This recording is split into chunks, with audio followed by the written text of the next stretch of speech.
Bruce Kulick, everybody. They're saying Bruce. Bruce. Yeah, absolutely. And a legend in the wrestling world. And I'm telling you, you cannot believe what a fan of pop culture this guy is. You could talk to this guy for hours about pop culture, and he'll scare you a little bit because he's much bigger than you. Ladies and gentlemen, Mr. Chris Jericho!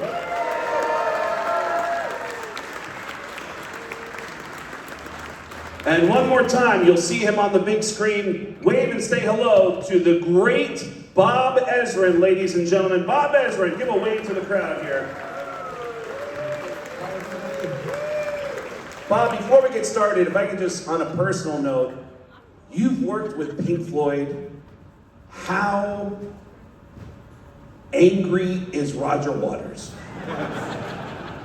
Well, he's as angry as he seems to anybody who pays attention right now, and I try not to anymore because I find it rather embarrassing. But he's an angry old man. He is. I did a comedy show in Auckland, New Zealand, and Roger. Funny Bones? It was Funny Bones in Auckland, New Zealand. And Roger, through his production manager, wanted to shut down the comedy show and make it a private event for Roger, his band, and his crew. And in my mind, I thought, oh my God, I'm about to become friends with Roger Waters.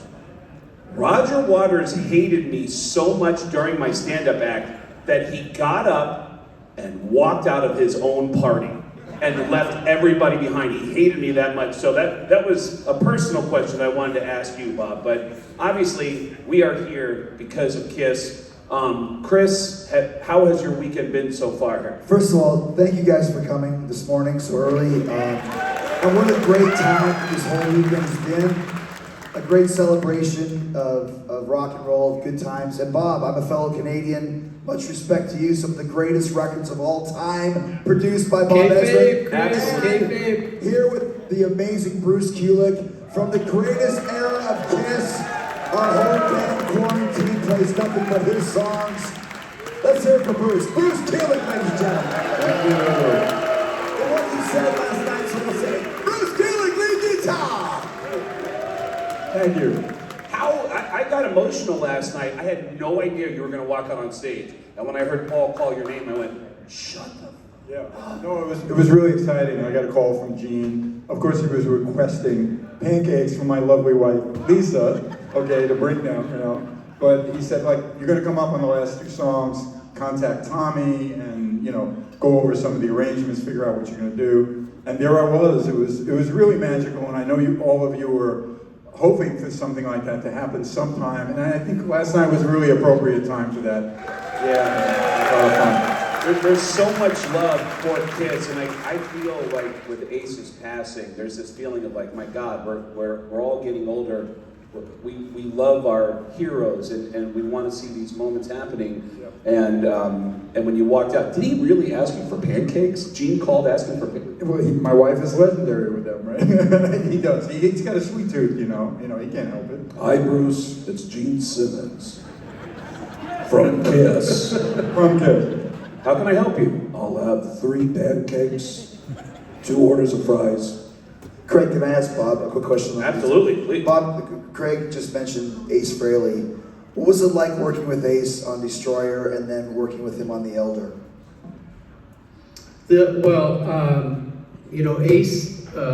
Ace was a party all the time, but also just an amazing guitar player and a character. We laughed. Ace had the greatest sense of humor and the best laugh in history. I mean, if you were in a room with him and he started talking and telling jokes and started laughing, you would be on the floor, guaranteed. There was no way to avoid it. So there was a lot of laughter. There were some times where we butted heads, as has been memorialized often. He wasn't really a fan of The Elder. He didn't really want to do that record. And the rest of us did. To his credit, he pulled up his big boy pants and gave some great performances on the album. And in hindsight, I have to say he was probably right and we were wrong, but you know, that you just have to do your best with the ideas that you have and with the time that you're in. Anyway, yes, and his passing is really, really tragic. It knocked me back in my chair when I heard about it, because it does feel very much like the end of that era. Agreed. It's when you're working, I know as a comedian, I'll work with people on projects, and sometimes you think, oh man, when people hear this, they're gonna flip out and you don't get anything. And then there's sometimes you put things out and you go, this is whatever, and people go, that was amazing. Have you had experiences like that, Bob, where you're working on a project and you just think, I don't know how this is gonna get received, and it surprises you, and then are there moments on the other side of that where you think, oh, this is gonna be huge, and it's not? Absolutely. I mean, I think the majority of the work that anybody who does what I do for a living will do, the majority of it, you think it's great, it goes out into the world, and it's crickets. But you know, if you're lucky, excuse me, as I've been a few times, you put something out there that you think is great, and the rest of the world agrees with you, and that's just the best feeling in the world.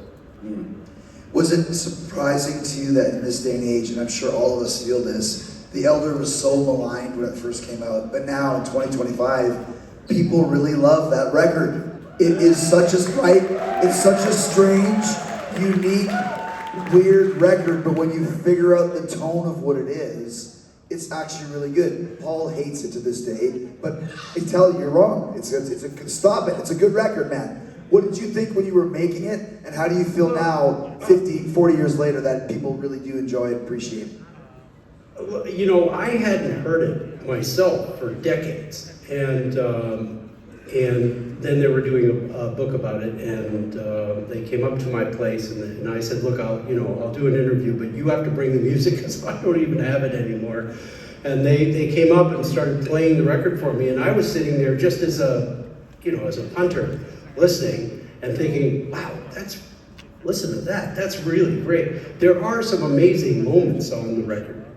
But I did come away feeling, I have to say honestly, that we put Paul in a very difficult position because he was basically playing an almost operatic role. This is before the Phantom. Maybe after the Phantom that would have made sense, but before the Phantom it was completely foreign to him. And he was playing this very sort of, musical theater role, which was not comfortable for him. He did a fantastic job at it, but I think that at the end of the day, he didn't feel fulfilled like he would have if we'd done a regular rock record.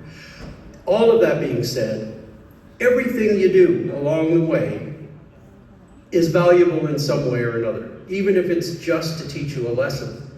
But this album, there's some really great performances by some amazing people, several of whom are no longer with us. So for me, it's a monument, that album, to the time and to those people at that time.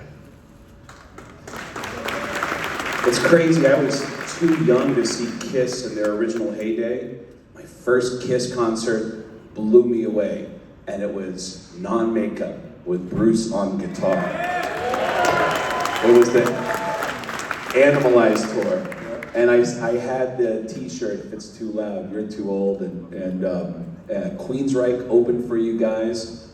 The amount of love that you feel from being part of the organization, I feel like there was a new wave. I was part of the new wave of fans that came in to the non-makeup era. Did you feel like there was a whole new era of fans coming in, Bruce? Absolutely, and obviously trying to compete once the reunion tour started, and makeup was again glorified and shown in that such a romantic way. There it is, they're back after 10 years, and then we know that Ace and Peter, they had their differences, so now it's Tommy and Eric, and Kiss carried on. And I mean, in the beginning, I felt very left behind. I didn't see much value in my years in what I did. I couldn't listen to any of it, but that changed pretty quickly when, especially more I traveled internationally, and people were just like, I love it, you're the first Kiss guitar player, which is, of course, in history, a bit absurd, because I wouldn't have had my gig without Ace Frehley and the magic of the original four.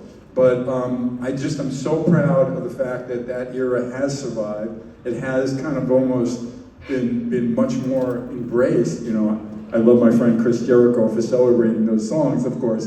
But at my meet and greet yesterday, right? Give it up for that, for quarantine. The meet and greet yesterday, you were my first guitarist. You know, you know what I mean? I keep getting stuff like that. And I gotta say something that connects to Bob very well, okay?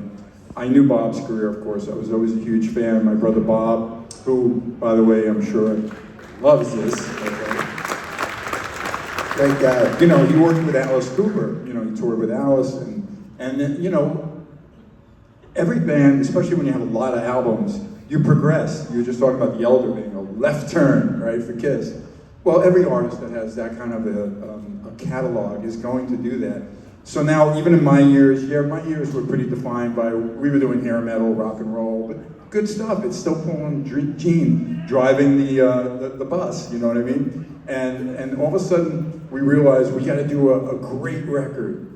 Maybe Bob Ezrin could be involved.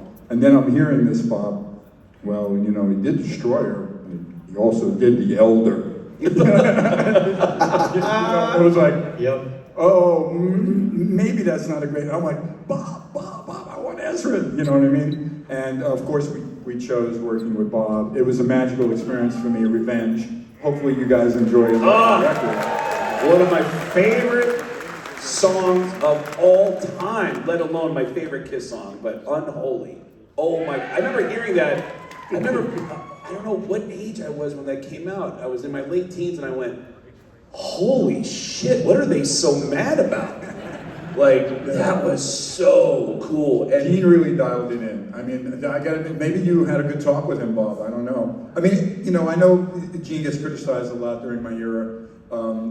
He was very distracted because I don't know anyone that works harder than Gene Simmons. He doesn't believe in a holiday or vacation. Why would you do that? Why would you, why do you want to go to Hawaii? What are you doing? You know what I mean?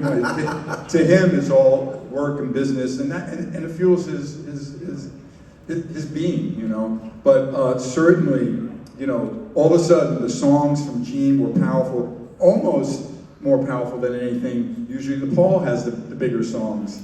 And I know Paul wasn't always in love with that, but that's the way you have the best record you can have. You know, you compete, but everybody comes to the table. Bob worked me so hard, and I would take anything from him. I remember one time you pulled a joke on me. You put the tape recorder out of sync. He said, "What do you think?" You know, I'm playing, but it's not in time anymore. It's just, and I'm looking at Bob and go, "Did I play? What? Right?" And then he'll do stuff with the equipment, which is clearly stuff that he learned through all his years, just like the Beatles had incredible engineer produced, you know, people were working with them, and they pushed the envelope. All of a sudden he's going, I want you to double the part, but we're gonna go with this compressor. And I said, it sounds like shit, what are you doing? Trust me. And then he plays back the 2 tracks. I'm like, oh my God, that is amazing. So I just learned so much from that man. I mean, Gene and Paul were great, you know, mentors for everything in the music business and music in general, but to work with such a talented producer, I'm so excited you're here virtually. Okay, this is wonderful. I want to connect this to Chris too, because what Chris has been doing for the last few years has been magical. But on that topic of that Revenge album, Bob, did you have a conversation with Gene? Did you give him a titty twister? How did you dial him in?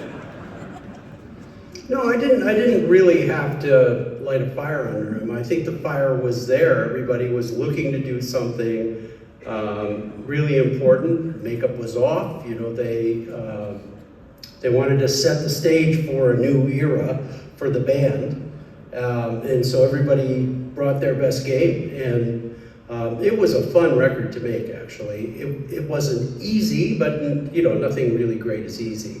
Yeah.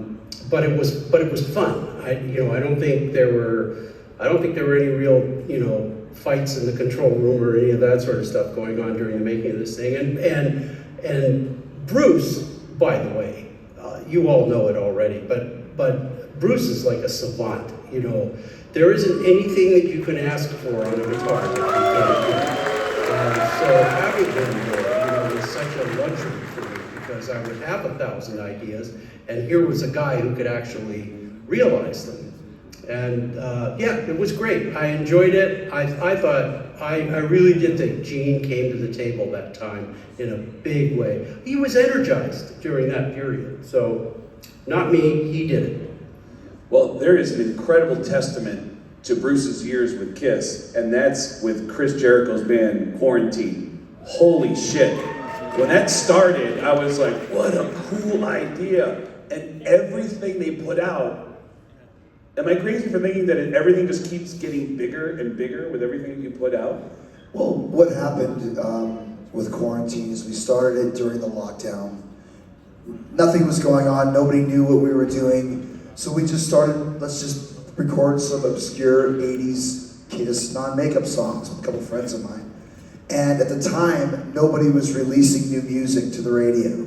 So I said, well, let's put it up to the radio people and see. We did No, No, No was our first song, and it got to like number 21 on rock radio. And I was like, this is insane. It's a super obscure song, the Crazy Nights record, but it's a great song. Yes. And there's a huge cachet of material. Bob is nodding his head from that era. So then we release another, and here we are 5 years later, where we've had 4 top 20 hits, 1 top 10 hit. Our video we just did for Unholy did 1 million views in 1 week. And whether you know these songs like we do, it's great to hear them on a new platform. A lot of people haven't heard the songs, are going, these songs are amazing, this is great. It's still, in my opinion, the greatest era of Kiss ever. Ever. I don't care what anyone says, and I appreciate 70s and I love 90s Kiss. 80s Kiss is so good and so underrated. So we're really honored to be able to fly the flag of all these great songs. And they're fun. That's the best part. It's fun to play, to perform. We can wear glittery sequin spandex pants and long coats that are yellow and green and blue. I mean, that's rock and roll. And get people to do chants of do it! I mean, fuck, how fun is that, right? I mean, Chris is such a showman, right? We all know his wrestling career, which is also incredible show business, and I'm very petrified when he puts me in the front row and they're wrestling. Okay, he did that once. Okay, but my family loves everything to do with wrestling. I learned so much. But and I have to tell the story about when Chris, and I've known Chris a long time, and I knew he was from Winnipeg. I was probably your first guitarist you saw. You used to tell me. Animalized Tour, March 9th, 1985. There you go. Animalized Tour. And I could move to Winnipeg. I know I got a lot of fans there. I was the beginning of Kiss for them. But it was funny when he told me about No, No, No, and he shared it with me. I loved it. I loved his band. He had some amazing players that could really do that energy and stuff that I obviously have a harder time now being older, But we kept in touch about it. Then all of a sudden he actually asked me to do, my next song is going to be a Paul song. It's going to be Heart of Chrome, where you play lead guitar.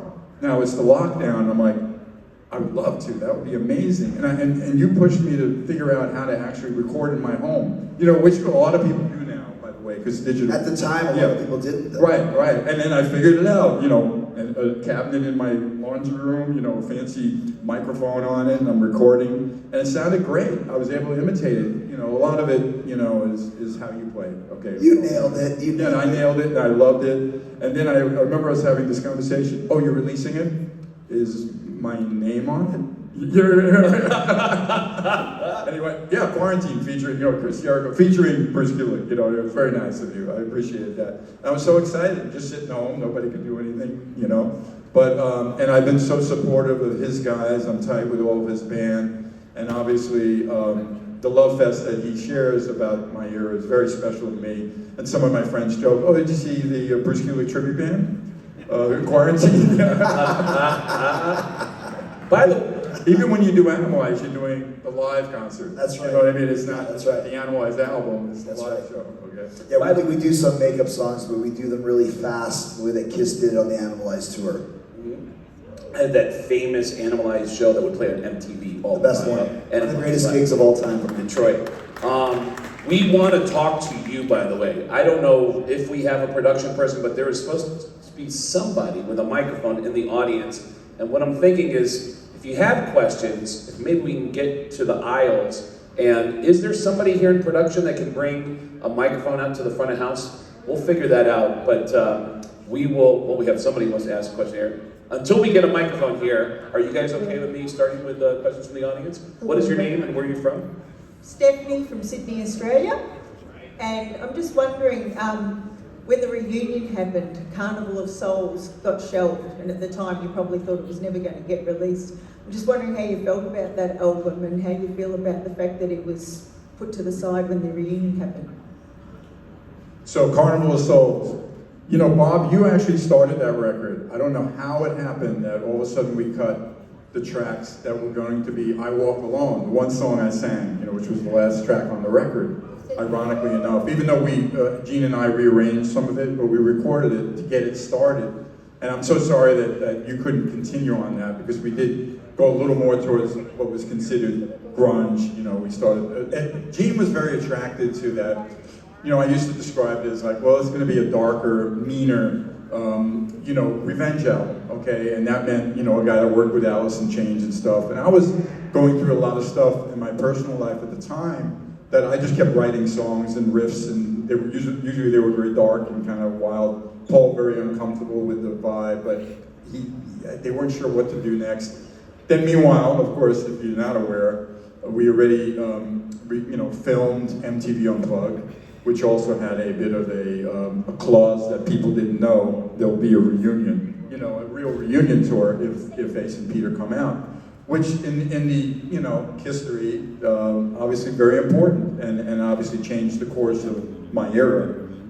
So that record I really gave my heart and soul into, even though it was dark and everything, and then it had to be shelved for a while. The mixes that came out were all weird, it was a tough time for me. Because first of all, they go off to this huge, they're selling out stadiums and stuff, and I'm just like, okay, they still paid me because they kind of knew, well, what happens if Ace and Peter just quit 1 month in? Right. You know what I mean? Kiss still exists with Eric Singer and myself. So it was an awkward time. It was real hard for me, but I learned, that, well, my talent will get me through this if I stay positive. Eventually the record came out. And they did a little press for it. Jungle, the first single, right, came out, which was one of my co-writes. But it's a strange record. You either love it or hate it. We know, like, the elder Paul doesn't really like it.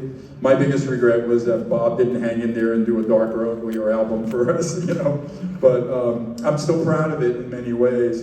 And it's just another one of those interesting, facets of what is Kiss and the Kiss catalog. Bruce, was it communicated to you during that reunion that should Ace step out, that you would step in? No, but it was the only, I think it was if the whole thing self-imploded. Okay, then go Not on. so much, oh, we'll pop you in. And by the time Ace wasn't happy, and they were seeing that things were looking iffy, okay?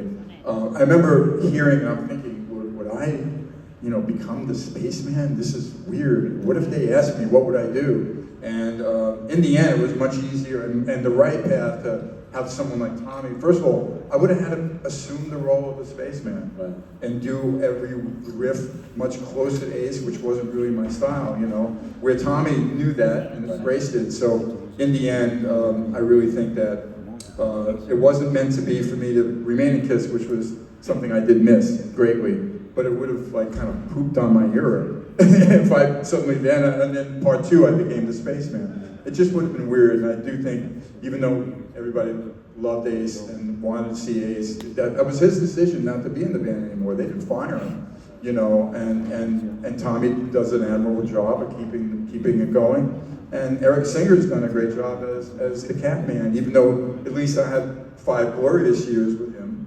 between Unplugged and the Live 3 and the Revenge album. I know Bob loved working with Eric, and I know that Bob, if Eric wasn't up to top level, there would have been a different drummer there. You remember that? We were looking at drummers. He was auditioning drummers because we knew that Eric Carr was sadly going to be too sick to perform, and then sadly, of course, he passed away during that period. But again, it was a weird transition time, but when I look back at it, it was all meant to be for a reason, how it all planned out. So, Bob, I want to ask you about the Destroyer record, one of the greatest records of all time, and it really took Kiss to the next level. Here you are in 1976 or whatever, you've got this band, They've got some steam. But what was your mission when you started making Destroyer? Because it was next level all across the board. Well, okay. So I went to see Kiss play live in Ann Arbor, Michigan. Somebody had called me to see if I was interested in producing the band. And so I went to see them live, and they played to 9,000 15-year-old boys. And there wasn't a girl in the audience. And then we met in New York to talk about what the possibilities were. And I said to them, you know, there was a famous Marlon Brando movie from the 50s called The Wild One. And it's a movie about two motorcycle gangs that come into this small town. One is led by Marlon Brando, and the other one's led by Lee Marvin. Marlon Brando's guys, I mean, they're all bad guys. They're all motorcycle gang guys. But Marlon Brando's team seemed to have a little bit more heart. And Marlon is the kind of guy that the girl in town, the pretty girl in town, decided she could fix. She said to herself, I love this guy, I'm gonna fix him. And whereas Lee Marvin was just pure evil and danger and, you know, repulsive basically to the audience. So I said to the guys, as far as women are concerned, right now you're Lee Marvin. And what we need to be is Marlon Brando. We want every woman in the world to fall in love with you and to think they can fix you. So we need to add a little bit of vulnerability and a lot more sort of candor, and we need to expose a little bit of our more sensitive side, etc., while still retaining the ballsy, you know, heavy rock bass of the band and everything. They liked that. They got it because they were, you know, they're all fans of media, and Gene in particular was a fan of movies and television and stuff, so they completely understood what it was that I was talking about, and that was the mission, that we went in to try to create something. So like, you know, when I sat at the piano figuring out, don't, do you love me? Don't, do you love me? I had this vision of Paul on his knees in front of the audience, you know, saying, do you love me? And then every girl in the audience rushing to the stage, saying, yeah, I love you, you know, and that was the impulsion behind the makeup of the record, yeah. There's so many theatrical elements. There's theatrical elements on there that you've used with Alice and with Pink Floyd. You had it in the Revenge record. Is this something that was in your background, that theatrical, Broadway type, you know, bravado? Yeah, I mean, I started off working in television when I was 8 years old, and then did theater in my teenage and stuff. And I actually thought I was going to be an actor, but I always loved music, and honestly, I would have taken any gig where I could make stuff. I just wanted to make stuff. I wanted to make theater, I wanted to make music, I wanted to make movies. And I got hired by the great Jack Richardson, who was the producer of the Guess Who at the time, a band from your hometown. And at that moment, when he hired me, they had the #1 song in the world, American Woman, which was #1 on all the charts, and they were, for a moment, the biggest band in the world. So I got hired by the guy who produced that, and he took me under his wing. He kind of nurtured me, but I brought all of my sort of theatrical, underpinnings and things to the job, and I got Alice Cooper. They gave me Alice Cooper when Alice Cooper came in through the door, because that was just more in my bailiwick than it was in Jack's or anybody else's in the company. And lucky me, because the first record I ever produced was Love It to Death. Wow. Great question, great response. I know we have people lining up now to ask questions, so we'll go over to that side of the room. We have somebody with a microphone. Jericho. What is your name? Where are you from? My name's Eric, Phoenix, Arizona, and I'm a recovering Jericho-holic. All right. Thank you. So several times Paul mentioned doing another Kiss cruise. If that does come to pass, can we get you on it? So I did the Kiss Cruise in 2015 with my main band, Fozzy. And when we were on that cruise, I realized I could do a wrestling cruise. and we've done 6 Chris Jericho Rock and Wrestling Ragers now. So once again, here's the best part about Kiss, and we all know this. Music is amazing, the guys are great, but the message always hit me. Follow your dreams, do great things, believe in yourself. And I thought, I can do a fucking cruise. If Kiss can do it, I can do it. So I would love to do another Kiss cruise. I love the idea of this being the on-land Kiss cruise. The only thing is, now that I have my own cruise, it would be hard to go back to like the deck number 10 when I'm used to being up top in the big boy suite. As a matter of fact, we had a cruise a few years ago.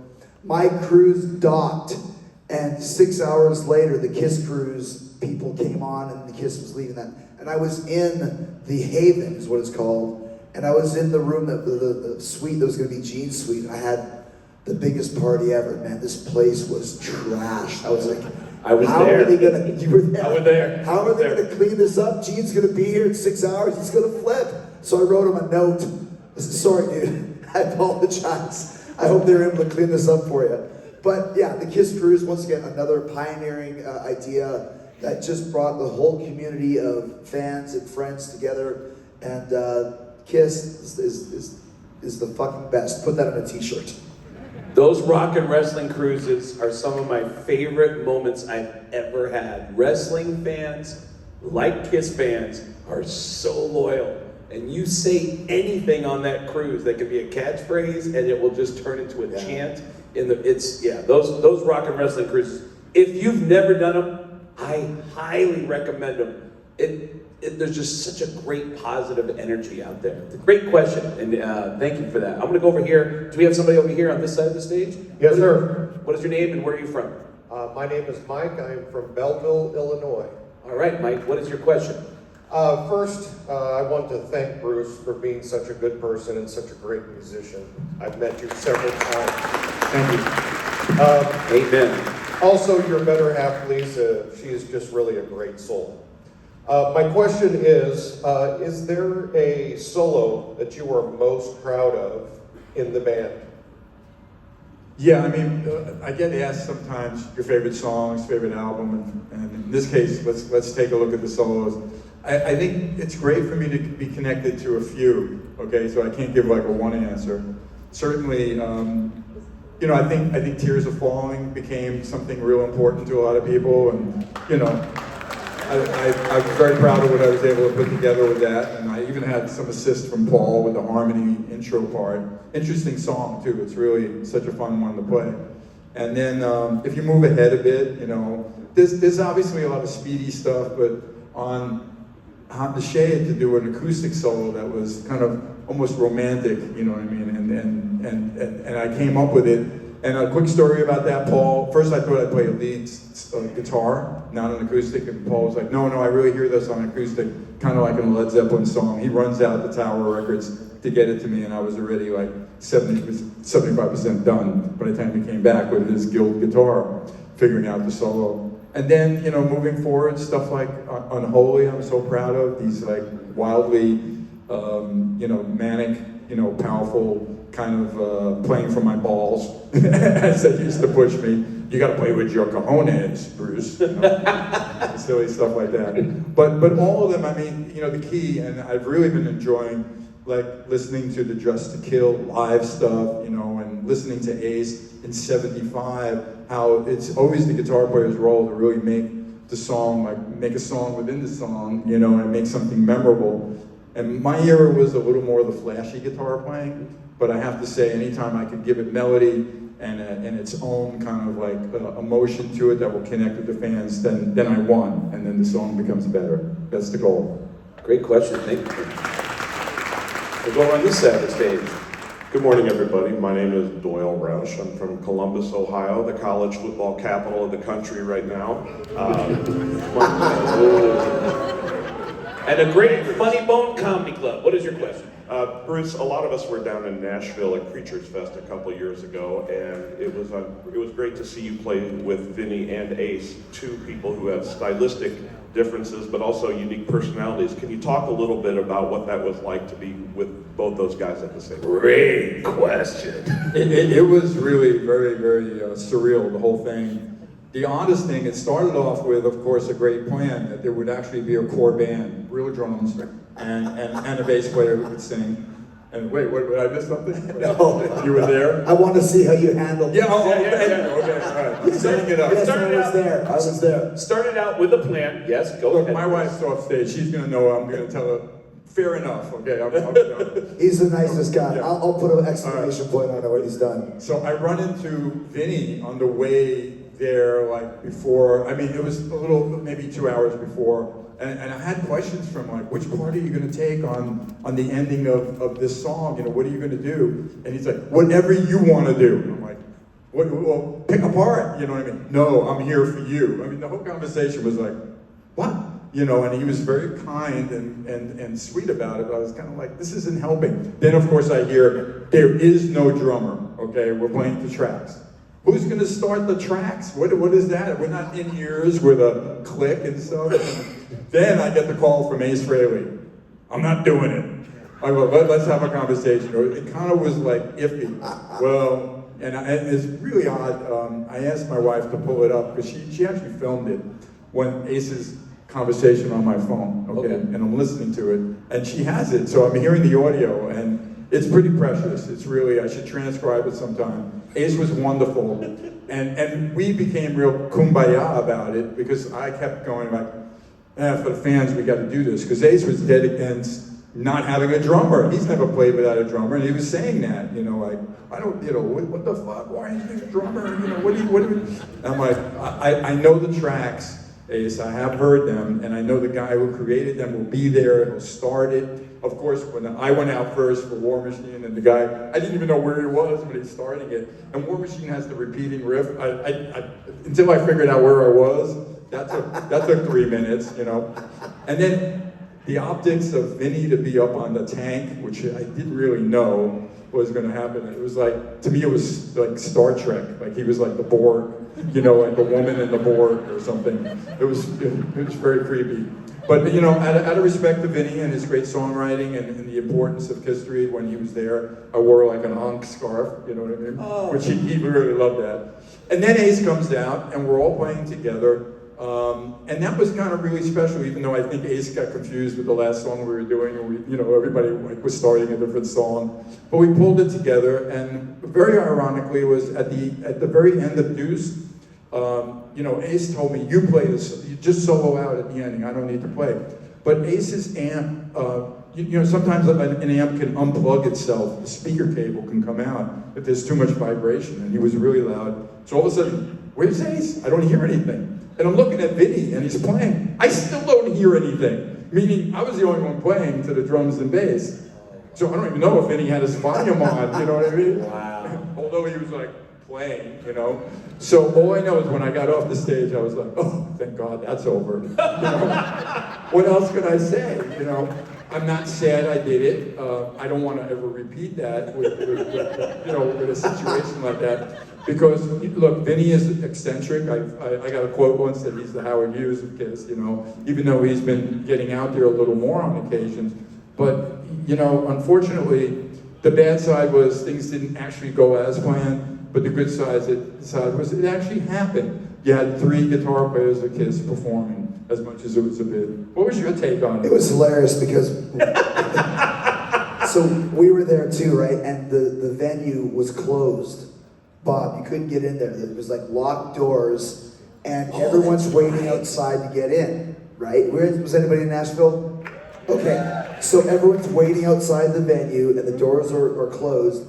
They open the door, and here's Vinny on top of the tank. He just starts. Soloing. Just starts. Now, when I say soloing, this is not Eruption, a minute and a half. This is freaking 20 minutes of soloing. As people are walking in. But it never ended. It just kept going and going and going. I was like, oh my God. Yeah. And then like you said, then you guys came on and the drums were kind of out of sync at a certain point.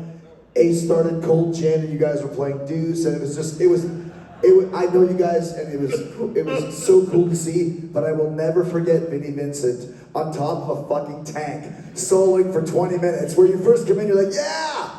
And then you're like, he's still going! And then there's another I'm gonna end! There's another element to it, which is they didn't want people recording And everyone's first instinct when they walked in was to go, the fuck? And we started filming it because it was so odd. So, Bob, when you guys did Revenge and Vinny was involved with the songwriting, did you ever have any interactions with him at all, or were the songs already done by the time you were recording with him? No, I saw Vinny a couple of times, but I wasn't in the room when he was writing. I was in the room with Gina Paul for most of the songs, but not with Vinny. Yeah. Anyway, Chris.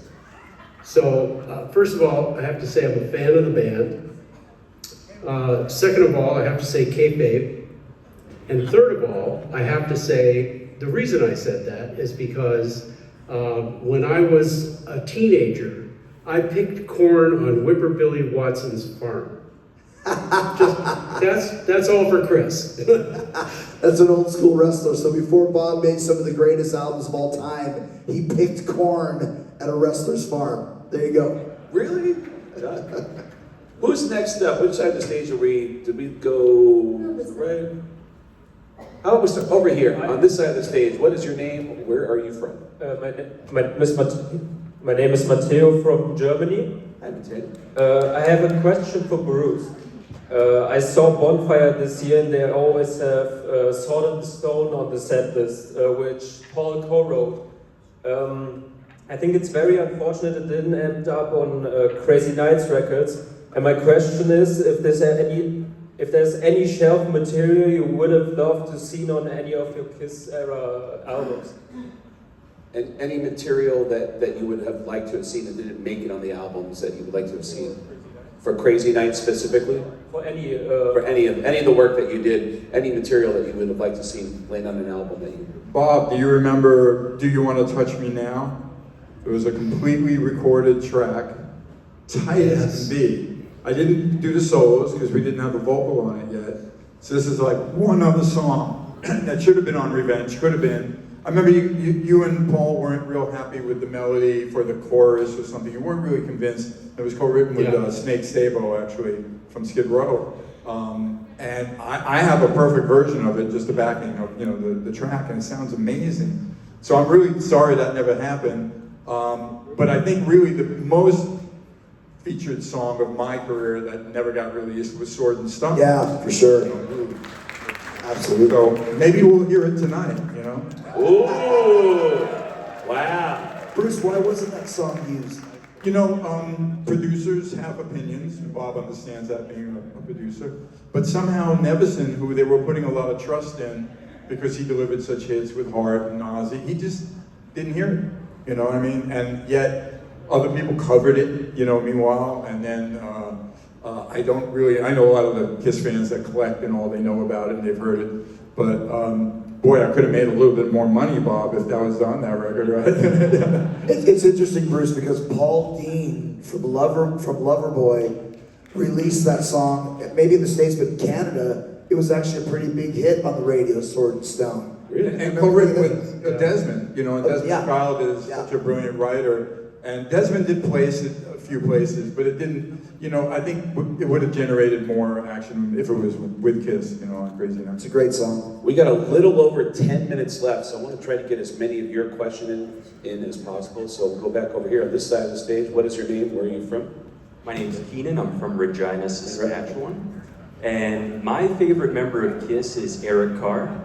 And so I was just hoping that Bruce and Bob, since you both worked with him, could share your thoughts on Eric and his contributions to Kiss, and if there are any funny stories maybe the fans haven't heard. Thanks.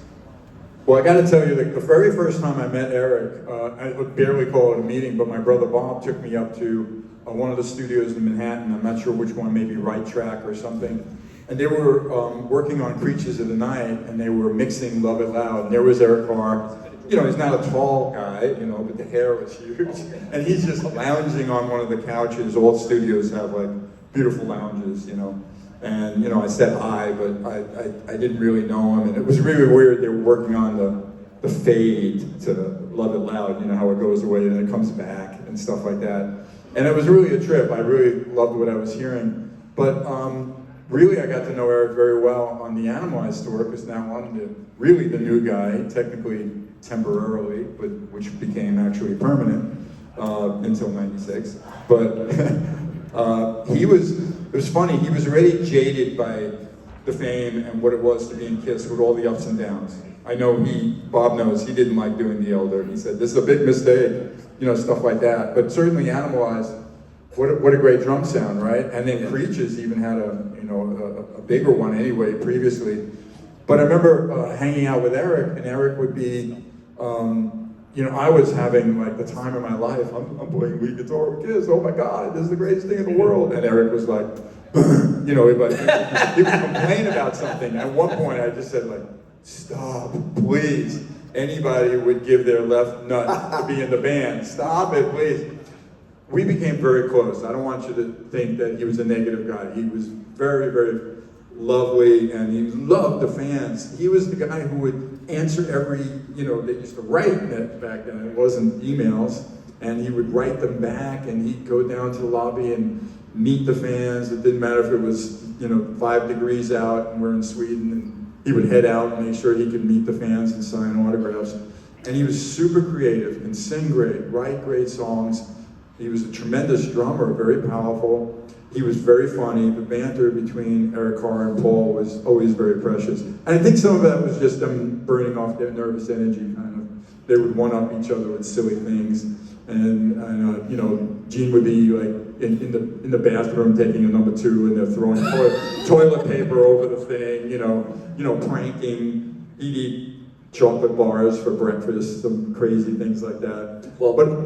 He was really a special guy, so creative. It was very sad, of course, that he wasn't well enough to work with Bob on Revenge, but I'm glad, as sad as it was, but we did it for the right reasons. We were able to have him appear on the record. And he sang great backgrounds for God Gave. I have one track of that, one sample where, in the quiet part, you really hear his voice. He had such a beautiful voice. So I loved doing Rockology with him. That was a lot of fun, his solo record, which is very popular on streaming. Did you know that? Yeah. I didn't realize, I made a mistake that I thought we were going to the top of the hour. This is actually, they're about to get started on the Doc McGee Q&A right now. Okay. So I do want to say, talking about Eric and yourself, it really means a lot to us as Kiss fans, how approachable and kind you have been to us over the years. Thank you, I appreciate it. And thank you guys for coming out for this segment. I also want to make a note. Chris Jericho is one of the best interviewers I've ever seen. His podcast right now has a unicorn that has not done an interview in forever. He's got Jakey Lee right now on his podcast, on Talk is Jericho. I've done his podcast twice, and I've walked out of there as someone who's done hundreds of interviews all over the world. I've walked out of there going, that was a wonderful conversation. And you're a genuinely curious person, which makes your podcast so great. Bob Ezrin, thank you for joining us. Ladies and gentlemen. Bob Ezrin. Such a pleasure, Bob. Thank you so much. And another round of applause for the great Chris Jericho. Thank you, guys. Cannot go wrong with Canadians. And one more time, ladies and gentlemen, Mr. Bruce Kulick. I'll see you at 7:30 tonight, okay? Right here, okay? And I'm going to do stand-up comedy at 12:30 at the Oxford. Thanks, man. Thanks, Bob. Thank you. And get ready for Doc McGee, everybody.